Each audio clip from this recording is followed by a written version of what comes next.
What's up, YouTube? So this one's gonna be real quick and easy, quick and simple. Teased about it, gave you a little teaser on the last video. Trying to keep it as quick and simple as possible. I used to have a Facebook. I used to have Facebook friends and all that stuff. A lot of them because of the band I was in. I met a lot of cool people. I got them all on my Facebook. However, I can't talk to none of you no more. I've been shut out. Okay? And it's total bullshit. And here's what happened. It was right before the first debate, too. So I've been, like, holding out. Like, I'm like, you pissed me off and I ain't coming back, you sons of bitches. But there's a lot of people that are affiliated with band stuff. And quite frankly, it's become a nuisance because I only contact certain people through my Facebook. And not having it's a total pain in the ass. So I got to get back on there somehow. But I'm pissed. And I'm a stubborn son of a bitch, if you know me. That's a good thing sometimes a bad thing. So it's a double-edged sword. But I ain't coming back just yet. I got to figure out how I'm going to do this. But what I did was I joined Twitter in June. And when I joined Twitter, it was pre-Hillary Clinton's Reno speech. So there was a lot of pro-Trump, for Trump, I'm for Trump, Trump train, you know, all that sort of stuff flying around Twitter. And it was cool. I started joining up with some of these people and tweeting a little bit. I'd never done that before. It was really interesting. And then Hillary Clinton made the Reno speech. And she made the Reno speech and she said that, quote unquote, you can put half of all Donald Trump supporters in a basket of deplorables. That fucked your whole election up, lady. It really did, because you just created a meme warfare at that point. Everybody on Twitter instantly changed their name to deplorable. I mean, whatever your name was before, as soon as that happened, it was deplorable, which immediately made it easy to identify people. Like, for me, I was new to Twitter, and it was like, oh, you're deplorable so-and-so. Follow. Oh, you're deplorable so-and-so. Follow, follow, follow, follow, follow. You gave us a way to connect to each other that we never had before. And it was something I'd never seen before, right? It was the deplorables completely banding together in a homogenous mob of shit posters. Like, thank you, Hillary Clinton, because the basket of deplorables thing was probably the single-handedly most thing that ruined your ass. Because it connected all of us together and gave us a sense of, camaraderie that had not really previously been there. I mean, you'd have to, look... Before, literally, on Twitter, you'd have to, click on somebody's profile and kind of scroll through some tweets to see if they were into Trump or whatever. But as soon as the deplorable thing happened, it was like, everybody was deplorable. And it'd give you those little suggestions with the three people and be like, oh, would you like to friend these people? And it'd be like, deplorable MAGA, deplorable MAGA times 3, deplorable blah, blah, blah. So I changed my name to deplorable, added a bunch of followers. Everybody added a bunch of followers, and we built the Twitter wall of followers on there. And it was totally successful. And then a week or two later, she also made the comment that we were all also irredeemable. So then some people switched to irredeemable. So you had a bunch of irredeemables, a bunch of deplorables, but we all knew it meant the same thing. Everybody who saw that knew that it meant the same thing. So what I did, because I was a Facebooker first and foremost for years and years and years, pounding the pavement in the streets, adding real friends, and didn't really understand the concept of why would I want to know people that I don't really know in real life. My Facebook is tons of people that I actually know in real life. It's not a lot of people that I don't know. There's not a lot of quote unquote strangers on there, or people that I met just honestly just through Facebook itself. It was all people I went to high school with, people I partied with, people that saw us play music, all that stuff. So it was kind of a magical thing, because I took the Twitter thing, because I was allowed to change my name on there with no consequences, and I said, you know what? I'm going across here. Now, I had been Clinton R. Cox on Facebook for like 8 or 9 years. Never changed it, never had a fake name. Know about 50 people with fake names. You know, this thing or that thing, or this lady got married and she's got a hyphenated name, which is not fake, it's real, but nobody questions it. This guy is a drummer and his name is something Squatch, and this guy, he's a guitar player and it's something Thunders, and this guy's, I mean, I could go on and on and on. I didn't think twice about it. I was like, shit, well, I've actually put my real name with a middle initial, Clinton R. Cox, right on Facebook for years. So, you know what? I'm going to put deplorable Clinton R. Cox on there. And that lasted about 6 days. And I got a nastygram from Facebook saying, so I'm going to paraphrase here. Someone has confirmed your name is not deplorable Clinton Cox. I'm like, oh, well, so somebody narked me out then, huh? That's what you're telling me? I got a little narc running around, because I actually go on there and post, like, intelligent things. I don't just go shit post nothing. Like, everything I try to say has some kind of basis in reality and something intellectually interesting, not just complete shit posting. So there's a little narc. Great. And it said, so you must agree to our terms and service, and you can only get your shit back by clicking agree. So I click agree, and they're like, you must put your real name, the name you use on your blah blah blah, the name you go by every day, the name you get on your mail. You know what I did? Well, I got in a little more trouble, because I just switched it from deplorable Clinton Cox to irredeemable Clinton Cox. And continued my shit posting for about another 6 or 7 days, to which then I got another nastygram. This time saying, we have again been informed that you're not running by your real name, and now you're going to be locked out for eternity on your account. Mind you, that's the account that I run like 3 pages on. I have a Review the Earth page on there. I'm an admin on 2 band sites, so that's at least 3 pages. I'm on a Q106, you play shitty ass music, I hate your radio station page that I made. So I'm like 4 or 5, I don't even know. I'm an admin on like 5 pages on there and have like 700 friends. And most of those friends are like real people I know, okay? And they're saying, oh, we're going to shut you out of all of that, okay, if you don't give us A, take a picture of your government ID, like your state effing ID. B, show multiple combinations of these other documents, like a paycheck with the things redacted, or a this or that, or with the things redacted, pieces of mail that are legitimate with the stamp on that were, you know, some bullshit, dude. And here's the bottom line. Here's what it is they want to know that, they want to know who you are. They want to specifically know who you are, like exactly who you are, what state you come from, where you're at. I mean, all of it. And it came into focus at that point. I was like, I got a problem with this, man. All this, I've heard for a long time that, you know, it's CIAbook and it's a front and all this, and it was created by the military-industrial complex and all this conspiracy theories about Facebook that I've never really bought into, but now it's actually coming down. The rubber is hitting the road, and it's actually real, where they're actually like, we need to know, Mr. Deplorable, where the hell you come from, who you are. That way we know who you associate with and who you're also deplorable with. That's how it felt to me. So I have not succumbed.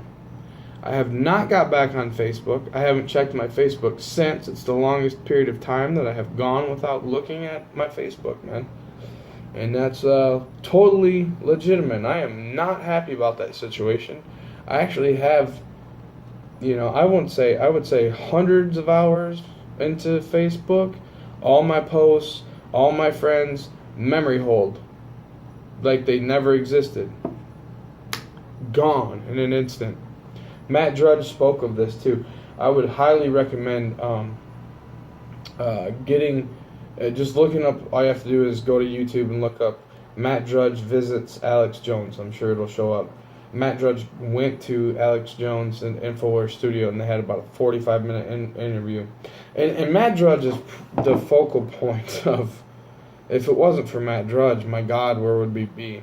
He's like as far as, he might be like the most important member in this whole deal of freedom at this point. Not because, I mean, he's pretty conservative, but just go listen to his, if you've never seen this before, his speech at the press club in D.C. Am I saying that right? The National Press Club. It was in like 1998.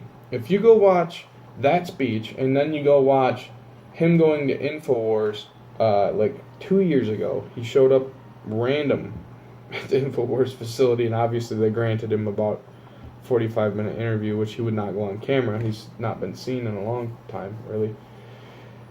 Go look at Matt Drudge. Go look what he has to say.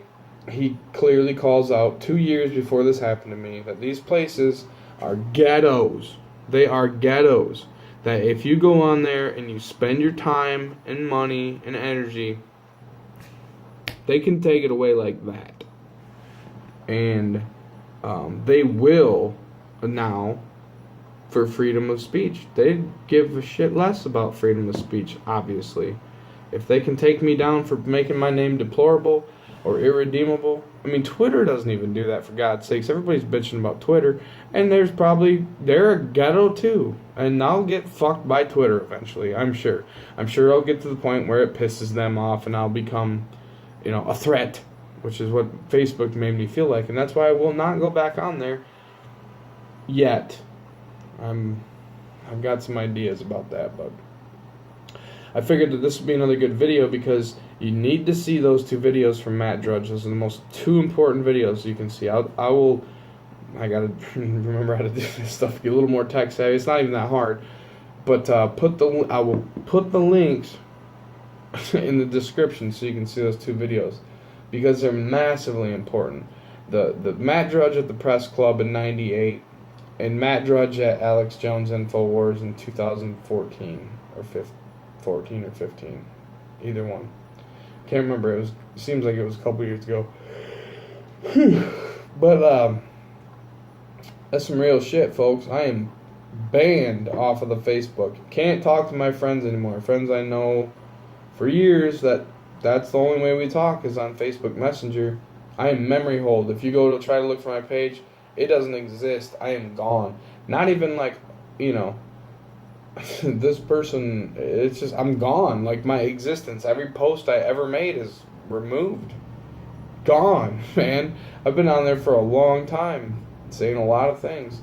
And they don't like me, man. And they don't like you either. And you better get that through your head. Because if you try to really do something political and interesting, you will feel the backlash. But if you go out and dance around in the street like all ridiculous like and saying the illegitimate or say the legitimate election is illegitimate, which it is, they rigged it, but Trump landslid over across it. I really truly do believe it was rigged. I think that a couple states were flipped for her. He just landslid and you couldn't stop it, and that was all there is to it. But so it was a illegitimate election, but it was an illegitimate election for her, and he just overcame it.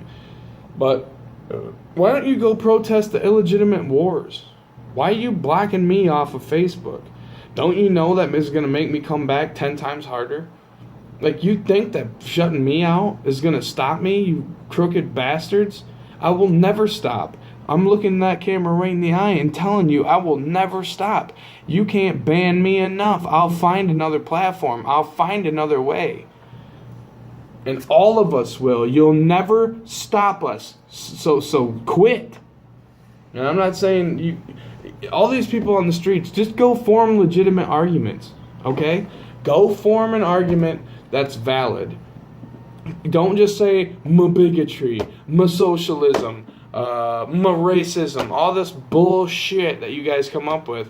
Form a legitimate argument. I am a classic liberal, okay? I believe in libertarianism. I believe in liberalism, but not economically so much. I believe in capitalism, but as far as socially, I am socially liberal. So there's plenty of points that you could make that would resonate with a person like me, but you're too stuck on this racism crap that doesn't even exist. I mean, it does to a small extent, but not with Trump. Trump is not a racist, so shut the fuck up about it and form a legitimate argument. Because until you do, you are going to continue to lose. You want to know why you lost? Because you can't form a legitimate argument. All your arguments are totally ridiculous, and the mainstream media is pushing it. Cut the fucking cable, all right? Stop watching the cable.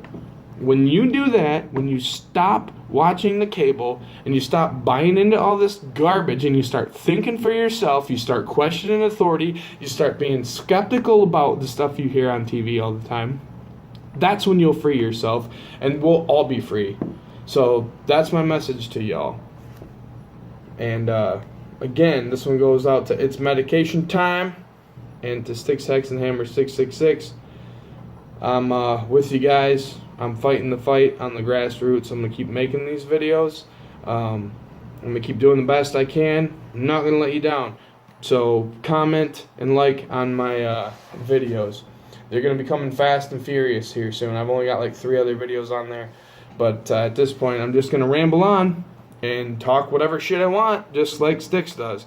Because I was afraid at first, like, oh, I better, I better formulate it and have all these things to say and some kind of order and try to be, No, it kind of works better where you just go on there and talk your mind. People will agree. That's what happened. Thank you, It's Medication Time. Thank you. Because that's how it should be. You go on and you speak your mind and people will either gravitate towards it or not. They either like you or not. You go on stage and you play your music and people will like it or they won't like it. But you did it. You got in the arena. You fought for what you believed in. That's what's important. And we're going to win this thing. Because people like us aren't going to take getting banned off of Facebook with your bullshit. I'm going to get rowdy on YouTube. I'm going to go and get, this is what I was saying in my other video, I got 600 followers on Twitter. Since June. There's a movement out there. And you can't ignore it. And you better not ignore it. And if you hate it, go make an argument against it. Okay? Be smarter than us. Be smarter than our side of the argument. I'm not even a Republican. I mean, just like Sticks. If you want to know my views, it's just like Sticks. Maybe a little different here and there, but more of a Ron Paul, maybe. Like he said, Ron Paul. Okay, I'll give you the last points. I'm going to cut this video, okay? Because not much time. I just got to stop. Okay, my last points here are Ron Paul for Treasury Secretary, Trey Gowdy for Attorney General. Besides that, I could go on about the cabinet pick about rinsed penis, rinsed priebus, or rinsed penis. You know what I'm saying. Either way, I could go on about that, but Sticks has already covered that. Other people have covered it too. I'm not a fan of rinsed penis, but I think he's going to get used up and thrown away like a parking ticket. He's like Alex Jones said, he's the janitor with all the keys. If you go buy a hotel, you might need the janitor that knows how everything kind of works for a while. But if he's a piece of shit janitor, maybe once you know where all the keys go, you kind of replace him with a better janitor or something that's... Anyways, I'm not really worried about rinsed penis. I'm really worried about the country, and I have a little bit of faith in Trump. Not a ton. I'm not a hardcore supporter, just going to blindly give him the power like everybody, like all the liberals they gave Obama and just let him run roughshod. Not my bag, not my gig. So, once again, props to It's Medication Time, and props to Sticks, Hex, and Hammer 666, or Tarl Warwick, as I have learned. Peace, bitches.